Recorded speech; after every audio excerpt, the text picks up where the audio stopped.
6:57 de la mañana, llegó el día jueves, hoy estamos 28, ¿no? Vamos culminando la semana, ¿qué tal? Buenos María días, Mercedes, Robert, buenos días. amigos. Estamos aquí listos con lo más destacado de las noticias. A ustedes que están desayunando, provechito a esta hora, hay mucho para contarles de la parte política del país, así que iniciemos. Efectivamente, les contamos, con resguardo policial, Marciana Valdivieso inició sus actividades como alcaldesa de Manta. Ella asumió este cargo tras el lamentable asesinato de Agustín Intriago, crimen por el que se exige justicia para que no quede en la impunidad. Así es, Robert. Además, el curul de la concejala será oficializado la próxima semana en el Consejo Cantonal, donde se definirán algunas cosas. Sobre todo, pues, la vicealcaldía de Manta. Veamos. Acompañada por elementos de la Policía Nacional, así Marciana Valdivieso asumió la alcaldía de Manta 3 días después del asesinato del exalcalde Agustín Intriago. Muy pendiente de la información que podamos tener respecto a las investigaciones que se están haciendo con respecto al crimen que se cometió contra nuestro alcalde Agustín Intriago. Estamos vigilantes también a que se pueda hacer justicia. El crimen ocurrió cuando ultimaba detalles para la inauguración del Plan Legado Manta, un paquete de obras que seguirá impulsando la actual administración municipal. El Plan Legado es un paquete de 7 obras, entre ellas la construcción del megaparque, la mejora de las 6 calles principales de la ciudad, también el estudio para la planta de tratamiento de agua, la construcción del malecón de San Mateo. La próxima semana será principalizado como concejal el alterno de la ahora alcaldesa. Ese día también se definirá quién ocupará la vicealcaldía. El jueves de la próxima semana, en sesión ordinaria. Por ahora, bajo estrictas medidas de seguridad, se retoman las actividades en el Palacio Municipal. Aquí lo que hemos trabajado con él siempre, tratando de continuar con su legado, con su proyecto, con su objetivo, con todo lo que él proyectó para la ciudad. Con cámaras de Eduardo García desde la provincia de Manabí, informó Wendy Delgado. Grados centígrados tenemos de esta hora, 6:57. Las autoridades de la policía anunciaron nuevas cifras en torno al número de fallecidos al interior de la penitenciaría del Litoral. Entre las entidades de control no hay acuerdo sobre la cifra real de fallecidos en el interior del Centro de Privación de Libertad Guayas número 1. En el inicio de la semana se dijo que eran 6 los privados de libertad que fallecieron. La tarde del martes, la Fiscalía anunció el hallazgo de 31 cadáveres. Pero un día después, la Policía Nacional salió a dar una nueva cifra. Hasta el momento tenemos 11 cadáveres y 29 piezas anatómicas. Están realizando la recolección y estamos todavía verificando en sus alrededores y en la parte interna con la finalidad de poder determinar exactamente cuántos cadáveres existen y si esas piezas anatómicas pertenecen a estos cadáveres o a otros cadáveres. Junto a este nuevo número de cadáveres, también se presentó el resultado de los operativos ejecutados en el interior de los pabellones de la penitenciaría. Participamos 1.500 señores servidores policiales a nivel nacional, inclusive vinieron policías de otras provincias, con unidades tácticas, grupos élites de la Policía Nacional, como es el caso del GIR, el GOE, el GEMA. En esta ocasión, aquella tropa que logró ingresar buscó a través de paredes, murales y en tantos sitios inimaginados, pero que estos grupos delictivos se las ingeniaban para convertirlos en caletas donde ocultaron sus armas. 13 armas cortas, es decir, entre pistolas y revólveres. Tenemos 13 armas largas, fusiles, tenemos una lanzagranada y tenemos una granada. Tenemos también 6 radios de comunicación, 127 celulares, 5 chalecos, tenemos $4.341 dinero en efectivo, tenemos 6.000 municiones de diferentes calibres, eso llama muchísimo la atención. Tenemos de calibre 9 milímetros, los 23 y otro tipo de municiones. Tenemos 23 sobres de droga y marihuana. Pero la pregunta de siempre es ¿cómo ingresan las armas? Parece ser el misterio sin resolver. De eso solo se escuchan murmuraciones que dan pistas, pero no hay autoridad alguna que pueda decir abiertamente quiénes están detrás y cómo lo logran. Informó José Morales. El Comando Conjunto de las Fuerzas Armadas del Ecuador señaló que las explosiones en el interior de la penitenciaría del Litoral son producto de las detonaciones controladas que ellos realizan para destruir los explosivos decomisados. Estas fueron las postales que conformaron el amanecer durante este miércoles en los exteriores de la penitenciaría del Litoral. Las visitas suspendidas en contraste con la incertidumbre de varios familiares en busca de conocer el estado de los privados de libertad. El día domingo fue el último mensaje que tuve. Yo quiero saber cómo está, porque no sabemos nada, pues que... Amelia vino desde la ciudad de Quevedo en busca de conocer noticias sobre su hijo de 20 años, quien permanecía en el pabellón 8. Le toca dormir en los exteriores del centro carcelario a espera de alguna información, pero no hay noticias. Yo me voy a quedar hasta que yo sepa cómo está mi hijo, si está vivo, está muerto, no sé, la verdad es que uno quiere saber, pues. Al igual que ella, muchos anhelan recibir un pronunciamiento. Están dispuestos a cualquier detalle, sea bueno o malo, pero buscan dejar atrás esta sensación de incertidumbre. Pero denos lo último para saber qué mismo podemos hacer con nuestro preso, con nuestro cadáver, como sea, pero trate de ayudarnos en eso. Aquel sentimiento se incrementó la mañana de este miércoles, a pesar de que las fuerzas del orden aseguran haber tomado el control. Se continuaron escuchando explosiones en el interior de la penitenciaría del Litoral.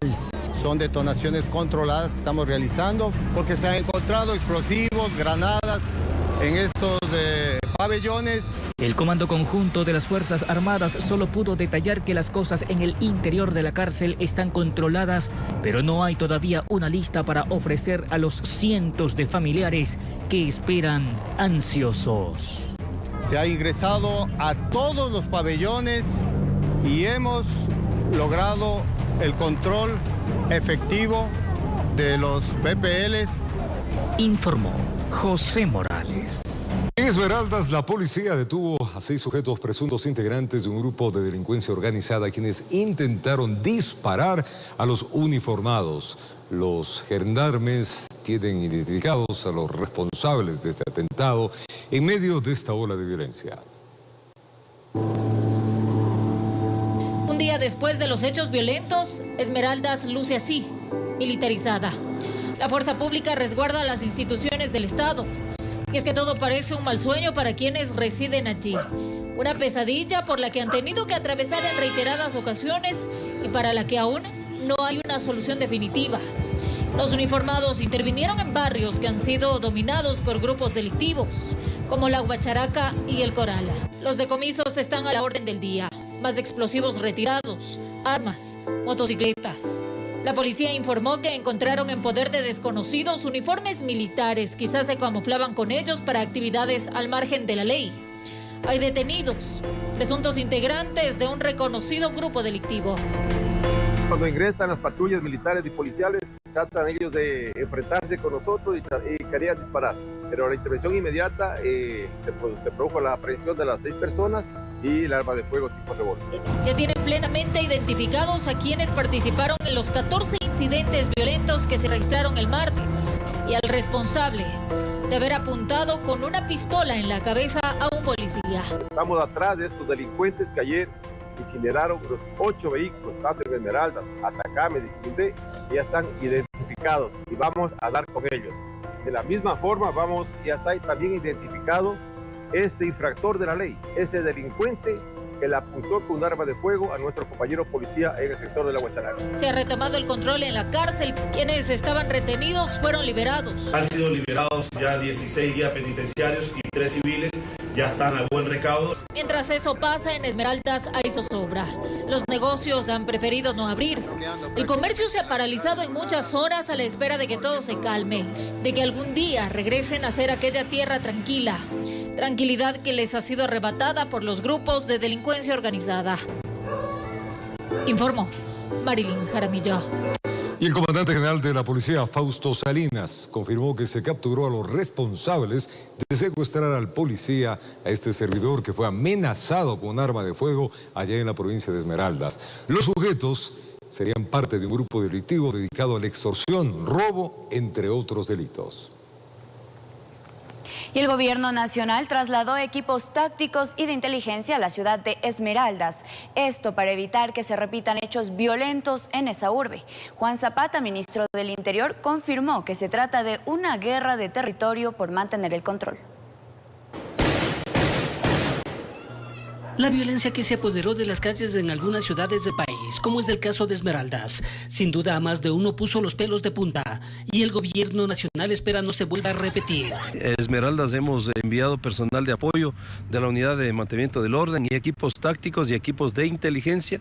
Tenemos los 5 detenidos que justamente están vinculados con el tema de los explosivos y sobre todo los atentados.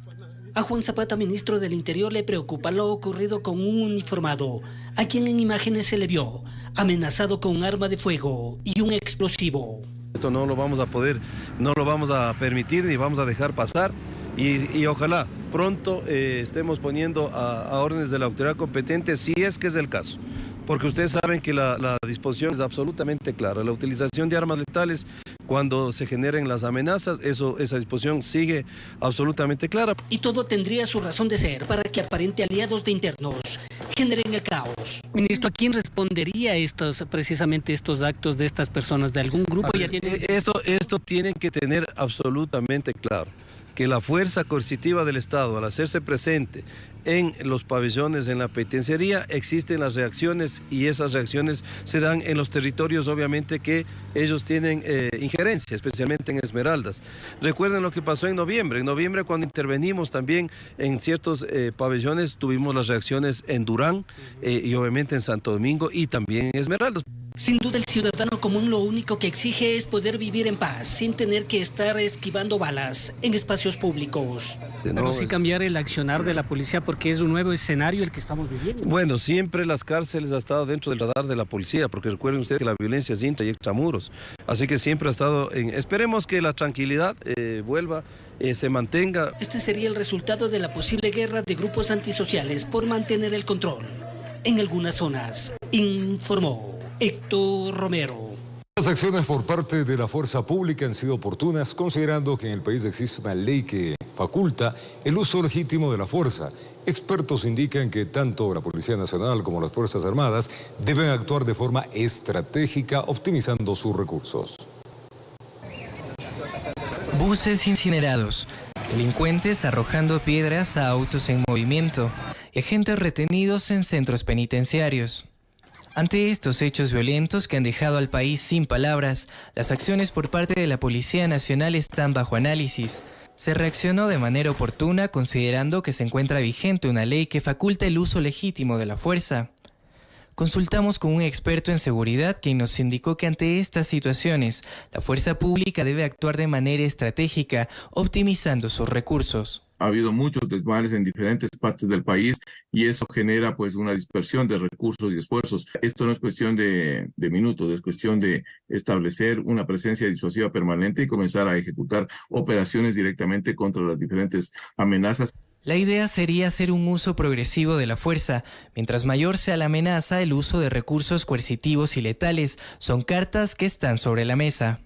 Que existe alguna amenaza a la integridad de los diferentes ciudadanos o de la misma fuerza pública, el problema es que inmediatamente ellos van a hacer uso progresivo de la fuerza.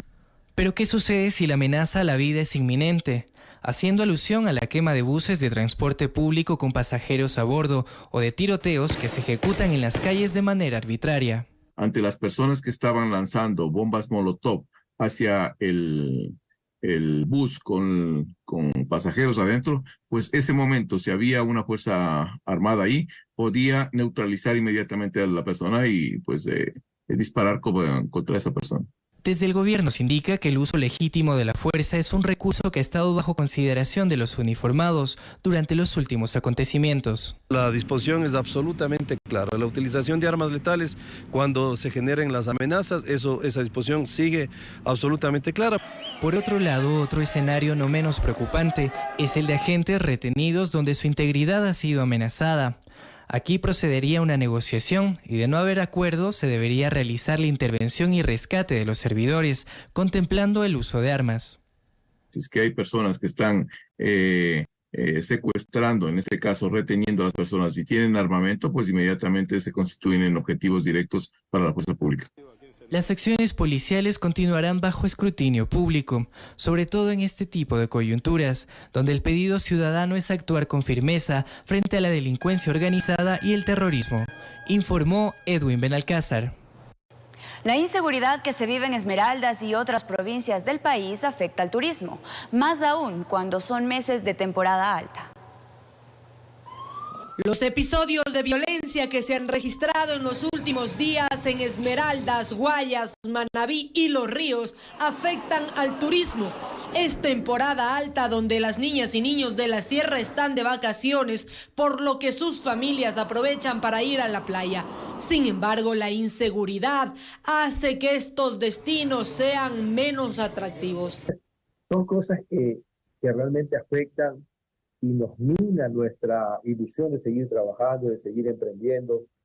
Hay lugares muy buenos, pero lamentablemente la percepción de inseguridad nos está matando. El presidente de la Cámara de Turismo de Esmeraldas asegura que las playas como Atacames o Tonsupa cuentan con resguardo policial. Nosotros ahora que tenemos una ocupación que está al 5, al 10%, es insostenible. Y por poner una cifra, creeríamos que todo lo que supere al 35% ya no sirve. Se aproxima el feriado del 10 de agosto y los actos violentos podrían hacer que el sector turístico reciba otro impacto económico.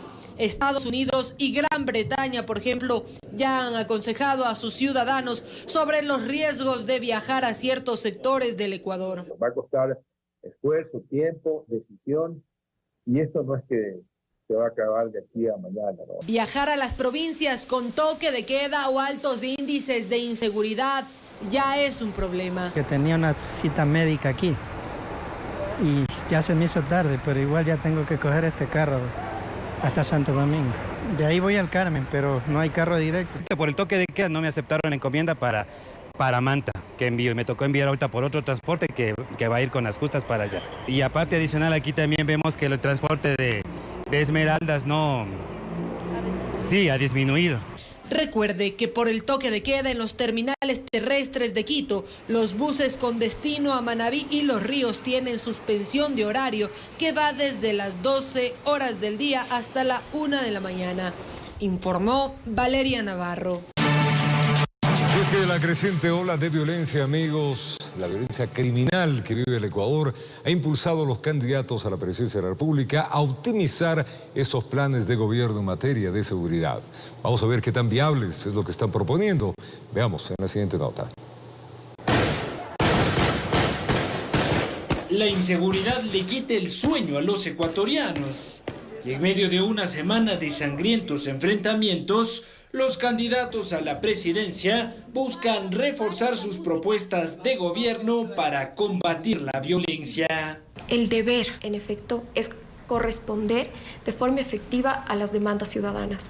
Insisto, la primera demanda ciudadana es el tema de seguridad y debe ser la prioridad para todos. Sin embargo, analistas creen que no todos los ofrecimientos de los candidatos pueden ser viables. Y vamos a sentarnos en la mesa con los 10 más buscados de cada provincia para empezar a poner orden en todo el país. Esta propuesta, por ejemplo, ha recibido innumerables críticas desde diversos sectores. Me parece que nuestro Estado está muy debilitado en este momento y sentarse a conversar con organizaciones criminales, porque esto es lo que son, es una locura. Expertos creen que varios candidatos tratarán de ganar nuevos votos apelando al discurso de mano dura contra la violencia. Coyunturalmente, cada uno de los candidatos presidenciales aprovechará el momento para lanzar una que otra idea. Estas son meras posiciones líricas de lo que se va a hacer, porque una cosa es en campaña y otra cosa ya es en la gestión gubernamental. En este particular momento de la historia, indican, el llamado a los candidatos en materia de seguridad es uno solo. Una cosa sensata que podía haber hecho este presidente o que puede hacer cualquiera de las personas que gane la presidencia ahora en las elecciones anticipadas es convocar a un acuerdo nacional político para establecer las prioridades de seguridad del Estado. Creo que la labor del Ejecutivo y el Legislativo, independientemente de las banderas políticas, deberán sentarse a trabajar coordinadamente para darle respuestas a este país. Informó Álvaro Terán. Los candidatos intensifican sus recorridos y visitan varias provincias del país para explicar sus propuestas a la ciudadanía. Aquí les presentamos un resumen de las actividades que han cumplido. La candidata a la presidencia, Luisa González, del Movimiento de la Revolución Ciudadana, mantuvo una reunión en el Cantón Durán con varios representantes de sectores como transportistas, agricultores, comerciantes, asociación de mercados, pescadores, entre otros. Se enfocó en escuchar las inquietudes que presentan cada uno de ellos en sus actividades y se comprometió que de llegar al gobierno implementará soluciones para mejorar la producción en el país. Otto Sonnenholzner, candidato presidencial, mantuvo un encuentro con artistas en la ciudad de Guayaquil, donde presentó su plan social, económico y de seguridad. Asimismo, les indicó que trabajará para que existan incentivos para empresarios y generar el crecimiento del arte en el país. El presidenciable Yacu Pérez se reunió con economistas ecuatorianos en Quito para incorporar el eje económico en su plan de gobierno. Además, en una mesa de trabajo los expertos analizaron cuál sería el déficit económico que tendrá el país el próximo año y las soluciones que se pueden realizar para reducir de forma exponencial los índices de pobreza e inseguridad que atraviesa el país. Jan Topic, aspirante a la presidencia de la República, recorrió las calles Febres Cordero, que se encuentran ubicadas al suroeste de Guayaquil. Durante su recorrido puerta a puerta les mencionó la importancia de trabajar con fuerza la seguridad del Ecuador. Es así como les indicó a los ciudadanos que su enfoque está en implementar medidas contundentes para combatir la delincuencia. Los asambleístas cesados dejaron aprobada una reforma a la ley de compañías que, según una experta laboral, afecta a los trabajadores. ¿De qué se trata esta reforma? Vamos a contarle. El pasado 15 de marzo entró en vigencia una reforma a la ley de compañías que fue aprobada por la Asamblea Nacional cesada. La experta laboral Vanessa Velázquez advierte que en dicha norma los ex legisladores quitaron un candado que protegía al trabajador en caso de que una empresa quiebre al limitar la responsabilidad solidaria que tenía el gerente general. Yo termino la relación con mi empleador compañía y si tengo que recurrir ante la justicia para que se pague mi liquidación o mis salarios o mis indemnizaciones, yo lo hacía solicitando que pague la compañía, pero también el representante legal. Esto, para entenderlo de alguna manera, constituía un candado importantísimo para los trabajadores, pues las obligaciones se veían forzadas a ser cumplidas, forzadas a ser pagadas, precisamente por el cumplimiento del temor del embargo de los bienes personales de un gerente general. La modificación se dio al reformar el artículo 260 de la Ley de Compañías.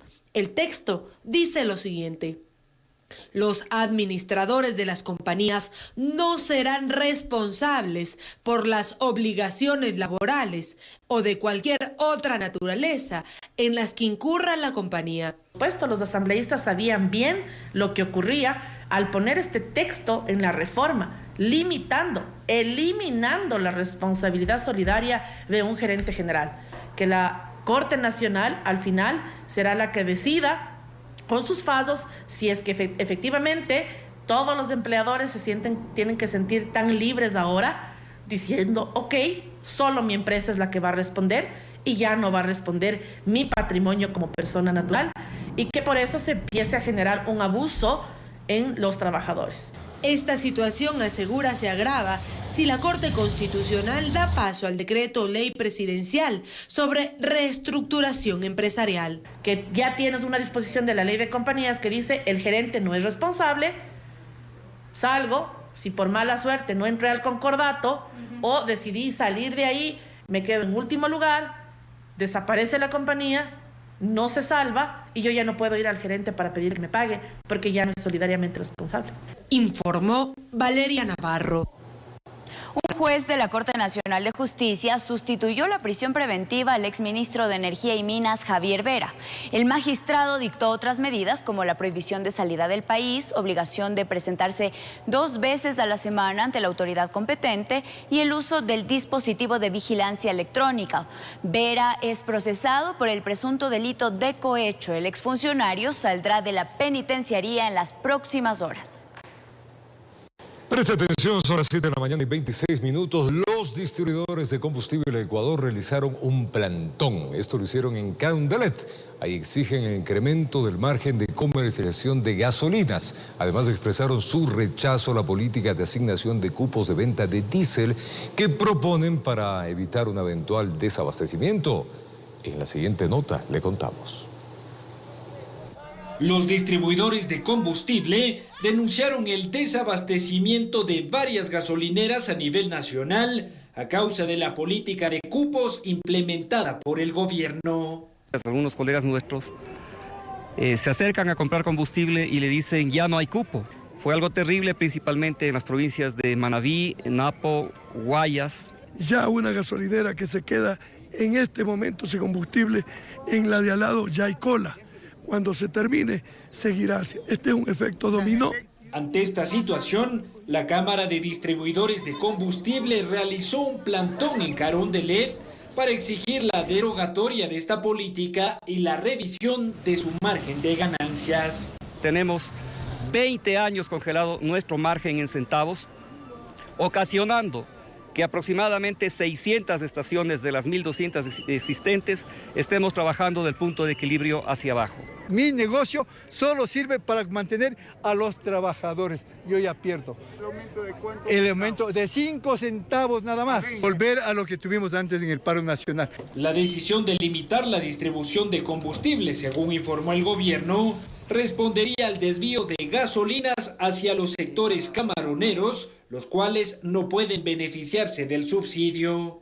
Los gasolineros indicaron que si llega a existir un desabastecimiento de combustible, será necesario regresar a ver al sector eléctrico, el cual estaría haciendo un mal uso del diésel subsidiado. Hay un incremento del 537% en el uso del combustible destinado a las eléctricas. Petroecuador, por su parte, garantizó el abastecimiento de combustible a nivel nacional y anunció mayores controles en las estaciones del país. Informó Álvaro Terán. Los primeros resultados del censo poblacional en Ecuador se conocerán en septiembre del presente año. Así lo aseguraron las autoridades del Instituto Nacional de Estadísticas y Censos, INEC, luego de varios retrasos en su cronograma. La tercera semana de septiembre es la nueva fecha que el Instituto Nacional de Estadísticas y Censos, INEC, ha establecido para dar a conocer los primeros resultados del censo poblacional en Ecuador, que arrancó en octubre del 2022. La tercera semana de septiembre van a tener las primeras cifras oficiales del conteo de población, a nivel nacional, a nivel urbano, rural, provincial y cantonal. Cifras que han tenido un retraso desde mayo pasado y que, según Roberto Castillo, director del INEC, se debió a percances que se registraron durante el proceso de censo debido al COVID-19, la inseguridad y otros factores. Sin embargo, aseguró que trabajan en la consolidación de la información para que además en noviembre se pueda contar, en cambio, con datos mucho más precisos y detallados. Segunda entrega de resultados, por ejemplo, podemos conocer ya los tamaños promedio del hogar, podemos conocer cuántos hogares viven en condiciones de pobreza estructural, que es las necesidades básicas insatisfechas. Añadió que el total de los resultados que surjan de este trabajo se conocerán hasta mayo del 2024. Para el próximo año ya existen los estudios temáticos para población LGBTI, para fauna urbana, para pueblos y nacionalidades, para movilidad humana. En el último censo del 2010 que se realizó en el país, en el cual se determinó una población de más de 14 millones de habitantes, también se hizo una proyección a futuro que arrojó un crecimiento de más de 18 millones. Castillo adelantó que los nuevos resultados podrían ser menores a lo proyectado. Los demógrafos del INEC jamás en el 2010 pudieron prever que íbamos a tener una pandemia y que iban a existir más de 80.000 muertes en exceso. Existen más muertes de las que se habían proyectado, hay menos niños nacidos vivos y finalmente existen más personas que han salido del país. Estos elementos hacen pensar justamente que la proyección de población se va a ajustar hacia abajo. En este marco y debido a las críticas y retrasos que ha tenido el censo, anunciaron la creación de un comité conformado por expertos de las Naciones Unidas y CEPAL, que evaluarán los resultados. En Quito informó Adriana Rojas. Cifras alarmantes fueron las que recogió un estudio realizado por varias organizaciones femeninas sobre la violencia sexual y el incesto en niñas, niños y adolescentes en 5 provincias del país. El informe señala que este tipo de violencia se ubica por sobre el 32% a escala nacional y que lamentablemente 96% de los casos no son denunciados por miedo. El estudio se realizó en los cantones de Santo Domingo, Manta, Portoviejo, Jipijapa, Río Verde, Ambato y Lago Agrio, donde se evidenció que la problemática de violencia sexual que viven las niñas, niños y adolescentes cada vez va en aumento. Solo una comparativa entre los años 2017 y 2022, en estas ciudades se vio un 50% y hasta el 200% de aumento en algunos casos. De hecho, un indicador terrible de este tema es que 2.001 niñas dieron a luz en el 2022 producto de esta violencia sexual. La investigación recoge que este tipo de violencia sexual estaría culturizada en el país y que no sería una problemática de la ruralidad, sino de todos los ámbitos sociales. Y esto es un poco lo que sabemos además, ¿no? Es decir, no es un tema que, bueno, eso es lo que aparece en las estadísticas, por ejemplo, de la Fiscalía o del Ministerio de Salud Pública, que son cada vez menos.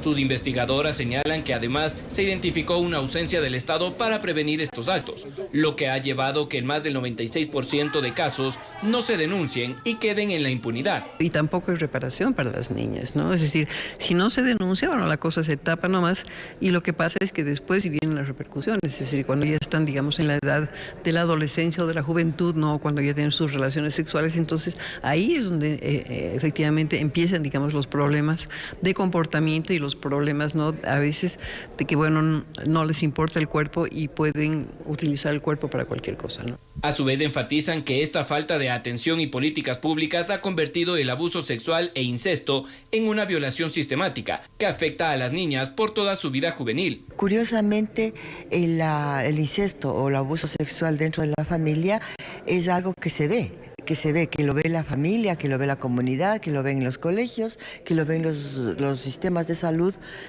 pero lo invisibilizan. Dentro de las conclusiones del estudio señalan que el aumento del embarazo infantil, sobre todo en niñas de 10 a 14 años de edad, no está siendo controlado por las autoridades de salud y producto de estas cifras el femicidio cada vez va en aumento en el país, informó Mauricio Sánchez.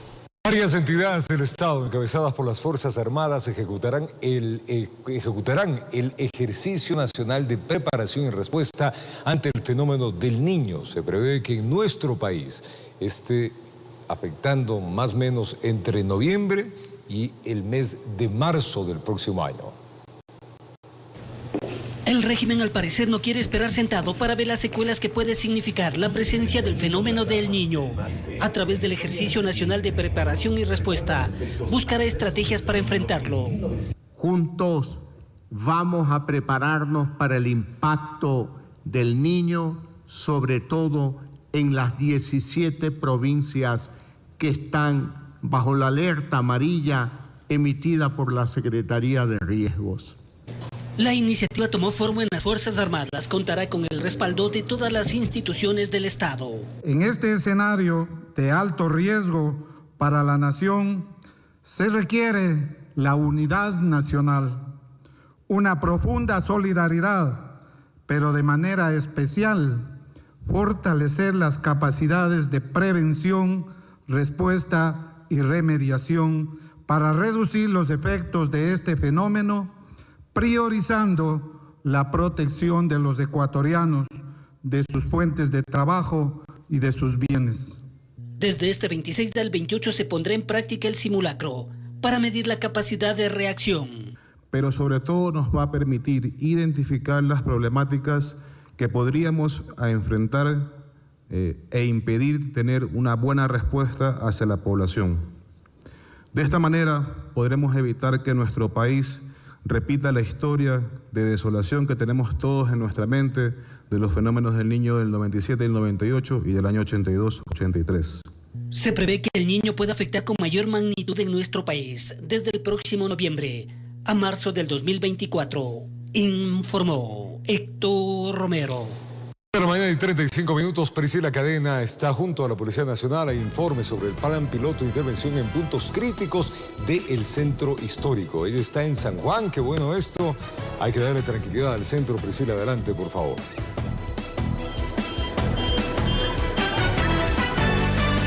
Gracias, Roberto. Amigos, muy buenos días. En efecto, la empresa de aseo Emaceo está efectuando una intervención en los puntos críticos de la ciudad. Se han identificado 39 en zonas sensibles de Quito. Lo que pasa es que la ciudadanía también tiene que tomar conciencia de depositar la basura en los respectivos lugares y sobre todo también respetar los horarios de recolección. Miren ustedes, nos encontramos en el centro de Quito, en el sector de San Juan, específicamente en la calle Estados Unidos, pues, y este es el trabajo que realizan pues a diario el personal de Emaceo, pues tienen que realizar las intervenciones, las ejecuciones y lamentablemente esto se ha vuelto el pan de cada día. Por eso hay una política también que está ejecutando la empresa. El gerente de Emaceo nos acompaña, Jorge Jaramillo. Muy buenos días, para conocer estos detalles de este plan que ustedes están ejecutando en la ciudad. Buenos días con todas y con todos. Efectivamente, nosotros estamos trabajando para atender estos puntos críticos, estos puntos húmedos en la ciudad.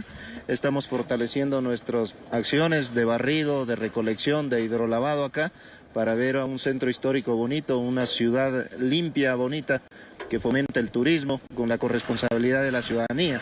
Creo que es muy importante que la ciudadanía entienda que es corresponsable en esta actividad. Les pedimos su colaboración para poder cumplir con nuestros objetivos de prestar un servicio de calidad. Así es, dejar la basura en el espacio público o en lugares no destinados para la recolección de residuos sólidos es una contravención de primera clase hasta la tercera clase. ¿Cuál es la multa? Sí, existen contravenciones de primera clase, que es el 20% del SBU, $90. Luego existen contravenciones de segunda clase, que son contravenciones un poco más graves, quemar los residuos en la calle. Eso es una multa del 50% del SBU y ya unas sanciones graves que equivalen a 2 SBUs, como dañar contenedores, dañar los equipos de recolección que están dispuestos en la vía pública, implica ya una sanción grave. Bien, muchísimas gracias. También nos acompaña el secretario de Ambiente, Santiago Sandoval. Muy buenos días. Bueno, ustedes están nuevitos en esta administración, sobre todo este llamado a los ciudadanos, pero también a ejecutar estas políticas que son importantes para la ciudad. Muy buenos días, vecinos, vecinas. Sí, es muy importante. Bajo la línea del señor alcalde se han establecido políticas públicas integrales, ¿no? Para la recolección, en la clasificación en la fuente, el transporte y la disposición final en este caso el relleno sanitario. Pero estamos trabajando en el modelo de gestión para el nuevo complejo ambiental. En ese sentido vamos a tomar en cuenta absolutamente todo lo que el gerente de Emaceo nos acaba de comentar, y es importante contar con la participación de la ciudadanía. La corresponsabilidad para la elaboración de las políticas públicas es muy, muy necesaria. El reciclaje, sobre todo desde los hogares, eso es fundamental también para evitar que más basura sea trasladada al relleno sanitario. Así es, la clasificación en la fuente es lo más importante en el modelo integral de manejo de residuos, para transportar lo que, digamos, vamos a reciclar, tener a los recicladores de base también con un trabajo digno, una responsabilidad de los ciudadanos y una disposición final prácticamente reducida y transformada, en este caso energía, compostaje, entre otras actividades que nosotros vamos a tener. Bien, muchísimas gracias. También se está socializando en los barrios, y esto es importante porque las administraciones zonales son las encargadas de llevar este mensaje a los ciudadanos. Muy buenos días, nos acompaña también el administrador de la zona centro para contarnos de estos detalles, socialización con los ciudadanos. Importante también, ustedes están entregando incluso unos folletos donde está toda la información, los horarios de recolección. Sí, muy buenos días, vecinas, vecinos. En realidad estamos liderando una mesa de trabajo conjuntamente con Emaceo, la Secretaría de Ambiente, AMC y Cuerpo de Agentes de Control. Como una primera etapa estamos identificando los puntos críticos de recolección de basura. Como una segunda etapa ya estamos socializando el tema de puntos de recolección, horas de recolección a través de nuestros cabildos subsectoriales y asambleas barriales. Y como tercera etapa lo que estamos haciendo ya es una especie de patrullaje preventivo. con el fin justamente ya de proceder a sancionar a los malos vecinos que incumplen con la normativa. Así es, mantener limpia nuestra ciudad es una tarea de todos, tanto de la empresa responsable, que es la empresa Emaseo, pero también de los ciudadanos, de nuestros vecinos, sobre todo de respetar los horarios y depositar la basura en los lugares respectivos. Así que recuerde, también existen multas, pero sobre todo está trabajando la empresa municipal y es importante también que los vecinos colaboremos. Así que con esta información seguimos con ustedes. Muy buenos días. Todos hacemos una ciudad limpia, Priscila, muchas gracias. Hay que tener las obras que pasan, distribuir la basura adecuadamente y poner en los sitios destinados. Si no, se hace un mugrero por todo lado y eso afea el sector. ¿Cierto, vecinos? Tiempo de pausa, ya venimos.